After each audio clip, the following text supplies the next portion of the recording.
Day 2 of training camp. Day two. Oh, yes. We're moving along here. Tomorrow might even be day 3. Breaking news. Crazy talk. Spoiler alert. Yeah. So now the notes we're going to give you, again, Rob and I live in Florida. He's got to work for a living. We're not able to go to these practices as much as we'd love to. So the notes that we have here today come courtesy of the report from Ed Valentine on Big Blue View. So I always have to give credit to where we get notes from at that point there, because these guys went there. These guys worked their tails off. We don't want to steal stuff. And we thought this, we saw that. No, like, let's give credit where credit's due. Amen.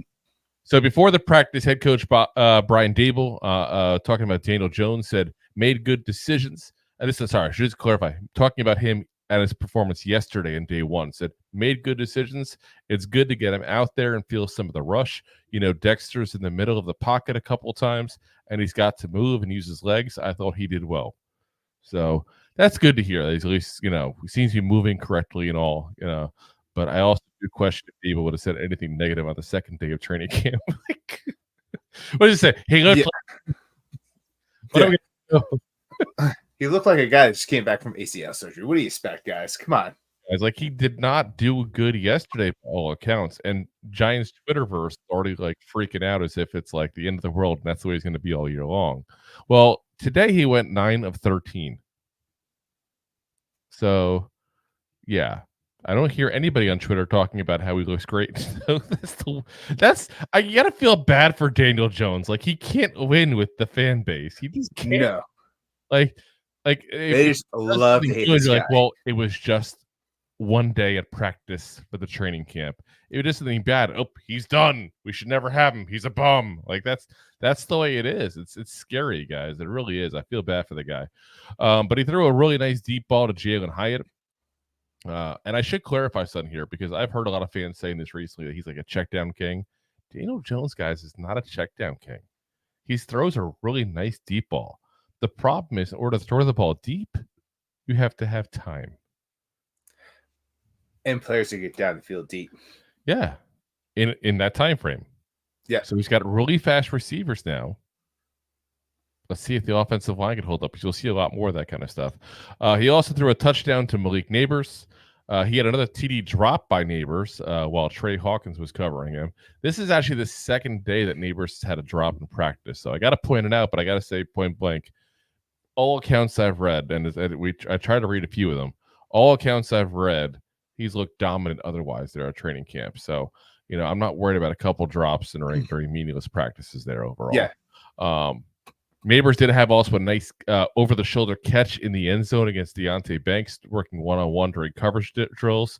If you haven't seen it, just go to any Giants Twitter account, because it's all over the place. It was a nice catch, don't get me wrong, but people are acting like it's the OBJ catch. Like, stop. Yeah. Like, I understand he's the shiny new toy, but he's doing what a good number 1 receiver should do. It was an over-the-shoulder catch. He just happened to get, and yet Banks didn't necessarily have the best coverage. He definitely had a little bit too much room at that point for where they were at in the field. But, that's what it's at. And, the nice thing is that we talk about Banks, we keep on questioning, is he going to be ready to be a CB1? And, we mentioned a lot of times last year, metal sharpens metal kind of thing there. And this is going to be one of those scenarios, because he's going to be tasked, Deonte Banks is, with covering Nabers throughout most of this camp. And that's good for him, because if Nabers is as good as we think he is going to be better than at least 75% of the people that Banks is going to face for this year. And I already give that number conservative. I already give that number so low, a 75, because of the fact that, let's be honest, the Eagles do have 2 good receivers. The Cowboys do have CeeDee Lamb. The Commanders do still have Scary Terry. So it's like there's 6 games right there. He's going to have to face guys that are going to be as good, if not better, than Nabers. I mean, Scary Terry's good, but I don't know if he's. I don't want to give it to somebody who hasn't even faced the field yet. But okay.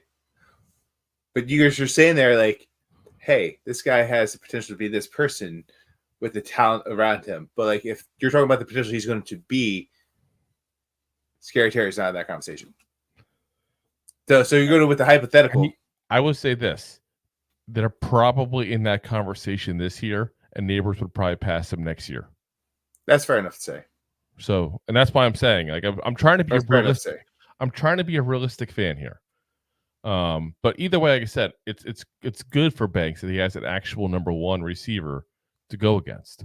Yeah. So, but I mean, just to piggyback off that conversation, talking about training camp, whatever. But who did Banks have to cover last year that really sharpened his iron? Wan'Dale Robinson, who just came off ACL at this point. Darius so it wasn't. Slayton. I mean, Slayton's good, is he number one? But I'm not saying these are number ones. I'm just saying. I know you're not. That was my number one. That was my point. Yes, that's what I was trying to make you say that the hard part out loud. So if Banks was going against Scary Terry, Scary Terry and Banks were working together, just like Nabers right now. The Banks are. Would have Banks been a better, CB1 last year or cornerback just in general? Yeah, probably. I just, like I said, I don't see any downfall to that scenario, and I really do. No, not at all. I really do. Yeah, that's what I'm saying. I really do like it that he's going to have to face somebody much tougher because I think it's going to challenge. If you want to be like an elite level person, you have to train with elite level people. Like you just can't be beating up on. Yeah. You can't go to the NFL if you're only going to beat up on the Pee Wee football team. Yeah, but it's also, again, he's got a tough. Listen, honestly, 75, depending on what Nabers does, even that might not even be the good number to use. And I hate to say it that way, but I mean, you look at what we have. You got Justin Jefferson week 1, Scary Terry week 2. You got Amari Cooper week 3, CeeDee Lamb week 4. You got DK Metcalf week 5. Jamar Chase week 6, AJ Brown 7. We can skip the Steelers; they don't have anybody left. Back to Scary Terry. We can kind of skip the Panthers, but they have Adam Thielen, but he'll probably work out of the slot more. You have the great wide receiver duo that they have in Tampa Bay. You got again CeeDee Lamb. You got Olave with the Saints. You got Why am I drawing a blank in Baltimore? Zay Flowers. Like I'm saying, like the Giants are facing a lot of top receivers. That you know what? Looking at this schedule now, I'm going to say I'm probably wrong on the 75%. I'd say I'd hope I'm right, but I'm not going to guarantee that. It might be down to 50%. I mean. Again, this is his rookie year, and I don't like to put high expectations on people. I just don't. Expectations are earned. Correct. Unless you're a quarterback, then you're demanded right away. Sad but true. I don't make the rules; I just follow them. So, but here's what Deonte Banks said about practicing with Nabers. He said, "I like competing against Leak." By the way, I had never heard him referred to as Leak before. I kind of like it. Yeah, it's kind of nice. But it's weird. He spelled it as L-E-E-K. And obviously, no, there's a leak in the basement. Yeah. No, E-E-K, like the vegetable. I know. Like the vegetable. Like tomato leek soup. Anyway, he said it's really fun. It's just a good matchup. I like it. We're both competing. We have the same body type. He said quickness. We're both quick and fast. It's fun. The two are also talking a good amount of smack. I already knew he was a talker. I'm always talking back every time. So, yeah, like I said, I like 80% of the time. I do it 100% of the time. I give my all 100% of the time. Give 110%. But I said I like it. I like the fact that he actually has somebody he has to go against, and talent wise is gonna make him get better, basically, because he can't just rest on the laurels of what he's done in college, because he has to deal with legit talent right now. And he can handle it. We've seen him do it in college. He's looked not horrible his rookie year there. I wouldn't say it looked spectacular, but he looked like an above-average corner in this league at times. So if he can do that on a consistent basis next year, we'll be fine. The big thing is to be getting that pass rush to help him out there. But I like the fact that again he's facing a real top talent here. Wide receiver Dennis Houston also had a nice day during one-on-ones there, including catching 3 balls and getting a pass interference call on Darnay Holmes. Now, I will say this: getting a pass interference call on Darnay Holmes is not as big a deal as people think it is. No. It's much. I think I could do it. Maybe we need to bring back that show, Pros versus Joes. Yeah, because what's going to happen is he's going to run off really fast, and you're just going to do your normal pace. You're going to turn around, and he's going to come back. Boom. Am I the only one who wants that show back, by the way? That show was good back in the day. I didn't watch it. So what they did was they picked a athlete, and usually somebody like just retired in the last couple of years, you know, and they would go ahead and have them compete against normal people. Yeah. I know the concept of the show. Oh, okay. Yeah. Oh, okay. Well, I guess anybody else that maybe wasn't aware of. I mean, but they had like Jerry Rice, Dennis Rodman, Roy Jones Jr., Michael Irvin, Darryl Strawberry, Ricky Williams, Hakeem Olajuwon. Like they had some like legit professional athletes here, guys. Yeah, and it's funny to me because like a lot of people, unless you're not really around the high level talent or just in any sport, if you're like one of those guys that are, sit on the couch and watch it, like I could do that, I could run that faster, and you don't go to the gym, like you don't understand how elite these guys are to be at that level. And it's a different, like even a retired person going against an average person, like you get smoked. And you know what? Sometimes you see these guys, you don't realize how athletic they are. Like I saw a video today of what's his name, Jason Kelsey, and it was an Eagle fan that I happened to follow because he also does content creation as well. So he had a thing. I missed Jason Kelsey, and there's Jason Kelsey with his lower uniform on with no shirt, looking like he just drank 5 beers, with his kids hanging from his arms. And I'm like, he doesn't look impressive at all. But think about it, the fact that he's got 90 pounds on each arm right now, probably, and he's just walking around like it's nothing. Like, yeah. So yeah, you definitely, don't know, how strong these guys are until you see them, meet them in person and stuff like that. And I have that problem myself because I'm tall. That's just the thing. Like, because I'm taller than most professional athletes I ever meet, it's just hard to impress me. It really is. It's funny because I actually met Steve Smith Jr. Oh yeah, did you? And what was he? 5'9", 185 pounds. Yeah, he's tiny. He's tiny. Meanwhile, and I was in shape at the time, so or it was he like 5'8", 5'8". He definitely was tiny. But either way, he wasn't 5'9" because I'm 5'10", and I was like 205, 210, and I towered. Those always the size they say they are on the size they actually are. Like athletes are like men on first dates. They add 2 inches. I take 2 off just to throw them off. just they're more surprised. Yeah. Anyway, back to training camp. Isaiah Hodgins also got a touchdown from Drew Lock against Darnay Holmes as well. Tight end Tyree Jackson got a touchdown from Tommy DeVito after he had a very lengthy scramble around trying to wait for somebody to get freed open there. Rookie Tyrone Tracy Jr. got some work with the first team today. At one point, he was actually spun around by Brian Burns and fumbled the ball. Eric Gray did also get a little bit of work with the first team there as well.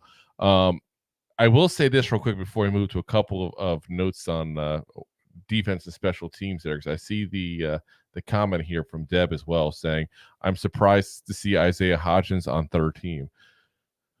So Paul Patino was on with the G Nation show last night, and I was listening to them while I was editing our show we did last night.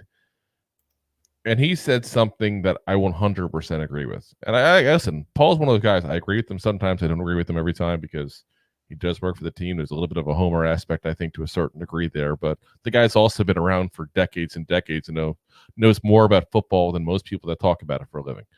That being said, what he said was, don't worry so much about first team, second team, third team, that kind of stuff, because they're going to keep moving people around for two reasons. The obvious reasons, they want to see how people hang when they get with the first team.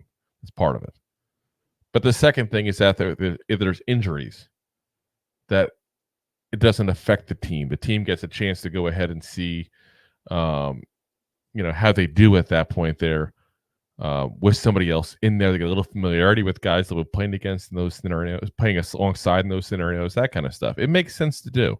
So, especially this first week, don't worry too much about where people are at. Because I could tell you, like, for example, Nick McLeod right now is a starting slot corner. Do you expect that at the beginning of the year? No. If Phillips is not the guy, we made a mistake drafting him at the round, point blank. Dane Belton is starting at safety. Do you think that's going to stay that way? So they're trying to give guys a chance. And that also works for the same with the people that are usually third string going to second string and stuff like that for the same reason. You want to see what they do when they're around better talent as well, because it's hard to fully evaluate a player when they're on the third string because they're playing with other third stringers. Correct. So they'll be moving around. Don't worry about that part too much. Give it a week or two, and like I said, that'll start coming into the fold a lot more as far as who actually is first, second, third, who's on the bubble, that kind of stuff there. So Azeez Ojulari, I know you guys probably forgot we even had him on the team because he's injured so often. We haven't seen much of him the last 2 years. But listen, when the guy plays, he plays very well. Yeah. So he had a very nice day. He would, if it was a regular practice with actual contact and all, he probably would have had 3 sacks there. So that's always good to hear. He also did it mostly against second and third team competition there. So you got to take also some of that as part of that. Little grain of salt. That's what he is now. He's a backup. With the addition of Brian Burns, he's now a backup. So the fact that he's dominating the second and third teams means he's a very, very high level backup for us, which is what you're hoping at this point from Azeez Ojulari. And we talked about him too. It's like it's nice to see like him be, when he's on the field, he's productive. But he's on the field on the regular, he's been on the field 30-40% of the time as a backup. Depends on the year. Yeah. Well, we're saying overall through his career. So, like, as a backup, how often do you think he's going to be on the field? Maybe 30% of the time. So, so when he goes in to fill in and do his due diligence, be a backup, he's probably going to be just all right. Yeah, well, I mean, he's got for his career, guys. He's got 35 games and 16 sacks. That's almost a sack every other game, which would put you at 8.5 on the season based on the 17. I love to do the math, Rob. I can't help myself. But I say that's an average and half sack a game. That's a good player. That's a good player. Now, is it an all-pro? Is it a Pro Bowler? No, I'm not trying to create. But that's your backup. That's a damn good backup player. Yeah, damn straight. So here we go with the NASCAR package. It's time to bring it back. One issue we had big time last year, and we ended up bringing in someone to fix this issue midway through the season, was punt return. There's been a lot of talk about that, guys, because we have a lot of guys now who can do punt returns. And keep in mind, special teams with kickoff returns have also changed up as well. So, but they did a lot of work with the punt return team there this practice. Isaiah McKenzie, Gunnar Olszewski, Darius Slayton, Wan'Dale Robinson, and Ayir Asante all caught punts today. Now, there's 2 people on that list I want nowhere near a punt team, and it's Wan'Dale and Slayton, because I just get images of Jason Sehorn running through my head. Like, I don't need that. You got Gunnar Olszewski, you got Isaiah McKenzie. Both of them have been veteran punt returners, kickoff returners in this league here at that point. Ayir Asante is an undrafted rookie free agent. I think it's the kid from Wyoming, wasn't it, if I remember correctly? So, yeah, I'm not too concerned. Don't get me wrong. I don't want anyone getting injured. I'm not trying to make it seem like they're sacrificial lambs to the special teams. But there's also a difference between a guy that's been resting on the bench to come out to do that one position, and that's what he's like meant to do. Granted, It doesn't take away from the play at hand when you're running at each other. But the rules also have changed. So it's not the same. It's the college rules come into this year, which is one thing. But two, saying that, like Wan'Dale and Slayton are both going to be on the field quite a bit. So they're going to be more tired. So, like, their body's going to be about the tired part. I'm worried about the injury. Well, that's what I'm getting at. We'll get there. Well, shut your mouth. Let me finish. Jerk. But since you're going to be on the field, like, you're going to be tired. You're probably going to make more mistakes. So to have a guy that's designated for that, like, that's what he does. Guess what? That's what he's going to be ready for constantly. So, like, the injury aspect of it should go down. That's all I care about is the injury part of it. That's all I care about, because if Wan'Dale goes down with another ACL tear or something like that, and we're another year and a half, whatever, before we have him, that's basically what he was out for, was just a little over a year. Before, I should say out, but until he became kind of himself the second half of the year again to a certain degree. So now we have a barometer of what it takes for him to come back from these kind of major injuries. I don't want that happening again. He's a very dynamic player. I think he's underestimated as far as what he can do. Slayton, we know he's a 700-yard guy year in, year out if he's actually utilized. Nabers, we don't know what the ceiling per se, but we know he's the number one receiver. At least we hope we know that. Wan'Dale Robinson, like we said before the show, he's that 100 catch guy potentially. Like, he's going to be that slot receiver guy. He's going to catch all these quick slants and short routes and stuff like that. And I don't want to risk him getting hurt. I don't want to risk Slayton getting hurt for two reasons. One, I like having him. He's a speedy, reliable receiver. But two, and maybe this is just me looking out for the player, it's a contract year for him. That's the last thing you want as a guy. And again, you don't want anyone getting hurt. I'm not trying to advocate. Like, this is a designated survivor. Like, it's not like the Kiefer Sutherland show. Like, but it's like, I don't want to see a guy in his contract year get hurt, because that means a lot to him. And when you put people out there in positions to get hurt, and then they get hurt, and it's a contract year, that's something the NFL world recognizes. And you take money out of that person's pocket. Like, a lot of people don't think about that from outside or just the casual fan. But what you do is, a guy in a contract year, he has the opportunity to make money, and his performance that year is what's going to set him up for his, let's put it in our terms. Like, hey, our annual reviews come around. We knocked it out of the park. We're looking for this X amount of increase. That's what these guys are doing, but they have a lot less of a time frame to do it in compared to our 30, 40-year, sadly, career that we're going to have compared to these guys, possibly 5 to 10. So they're going to make all the bucks they can. And if you're injured, you're not going to get a good contract coming into the next year. Like, your number one starting job, like, he's not the number one, but your starting role could be a backup role, and that's a significant decrease in his pay that he's going to be taking. No, it's also, like I said, again, I want to respect the fact that it's a contract year for him, but it's more my concern as a Giant fan is more the fact that if you put people in positions to get hurt in contract years, there are players that will recognize that, and when they go looking for their potential place and they have a couple options, you go lower in that totem pole where they want to go. 100%. They will recognize that. They will remember that. So if you like that clip, then you will love the full episodes too. Find us on your favorite podcast app and look for us on all your favorite social media platforms. Enter to win a Daniel Jones signed jersey. Simply subscribe to our YouTube channel, youtube.com/@2giantgoofballs, and email a screenshot to 2giantgoofballs@mail.com to enter. Only one submission allowed per subscriber. Monthly subscribers at buymeacoffee.com/2giantgoofballs will get an additional 2 entries. Contest ends when the channel reaches 1,000 subscribers. No purchase necessary. Void where prohibited. This contest is not affiliated with the NFL, New York Giants, Daniel Jones, or any other person or company besides the 2 Giant Goofball podcast. Good luck to everyone.